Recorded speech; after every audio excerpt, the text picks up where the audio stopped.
হে everyone, আজ আমি তোমাদের জন্য চিকেন টেংরি কাবাবের মালাই টেংরি কাবাবের একটা রেসিপি নিয়ে এসেছি। এটা দেখো, এটা আমি কিভাবে বানিয়েছি। এটা বানানোর খুব ইজি। চলো দেখে নিই কীভাবে আমি এটা করছি। প্রথমেই আমি 6টা চিকেন লেগ পিস নিয়ে নিয়েছি। লেগ পিসগুলোতে ভালো করে ডিপ কাট করে নিয়ে তাতে লেবুর রস, গোলমরিচ গুঁড়ো আর নুন দিয়ে ভালো করে ম্যারিনেট করে নিয়েছি। এবার একটা পেস্ট বানিয়ে নেবো। তার জন্য নিয়েছি কাঁচা লঙ্কা, কাজু বাদাম আর ধনেপাতা। এবার এই পেস্টটা ওই ম্যারিনেট করা চিকেনের মধ্যে দিয়ে দিলাম। সঙ্গে দিলাম আদা রসুন বাটা, টক দই, একটু গোলমরিচ, চাট মশলা, গরম মশলা গুঁড়ো আর পরিমাণ মতো নুন দিয়ে ভালো করে মাখিয়ে রেখে দিতে হবে 2 থেকে 3 ঘন্টা। এরপর দেখো, আমি না এই জায়গাটা ভিডিও শ্যুট করতে ভুলে গেছি। ফ্রাইং প্যানে সাদা তেল আর বাটার গরম করে এক এক করে লেগ পিসগুলো দিয়ে দিয়েছি। গ্রেভি সমেতটাই ম্যারিনেশনের ওই মশলা সমেতই দিয়েছি। দিয়ে একটু এপিট ওপিট একটু হাই ফ্লেমে প্রথমে একটুখানি কুক করে নিয়েছি। তারপরে কিন্তু গ্যাসটাকে একদম মিডিয়াম টু লোতে রেখে প্রথম মিডিয়াম টু লোতে রেখে জিনিসটা করতে হবে। একটু ধৈর্য ধরে একটু মাঝে মাঝে এসে এপিট ওপিট নাড়িয়ে দিতে হবে। তারপরে গ্যাসটাকে কমিয়ে দিয়ে কিছুক্ষণ এটা কুক করতে হবে।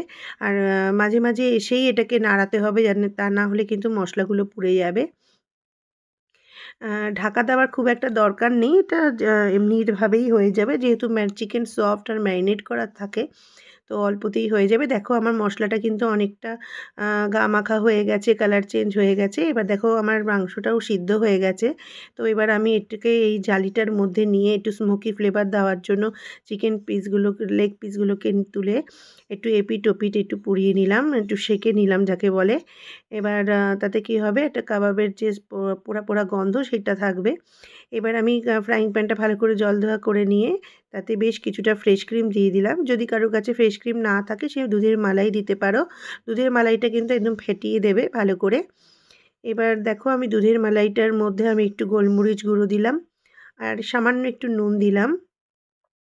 দিয়ে একটু ভালো করে নাড়াচাড়া করে এবার আমি এতে একটু কাঁচা লঙ্কা বড় বড় কুচি করে বড় বড় করে কেটে দিয়ে দিয়েছি, আর চিকেন লেগ পিসগুলোও সঙ্গে দিয়ে দিলাম।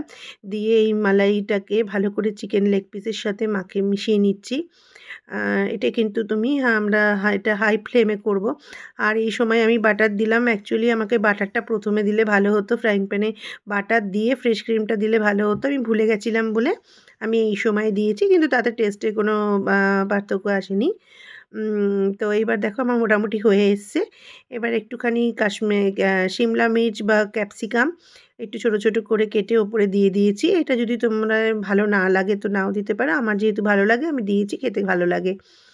এবার এবার খানিকক্ষণ রেখে 2-3 মিনিট মতো রেখে নাড়াচাড়া করে এবার আমি এটা সার্ভ করে নেবো।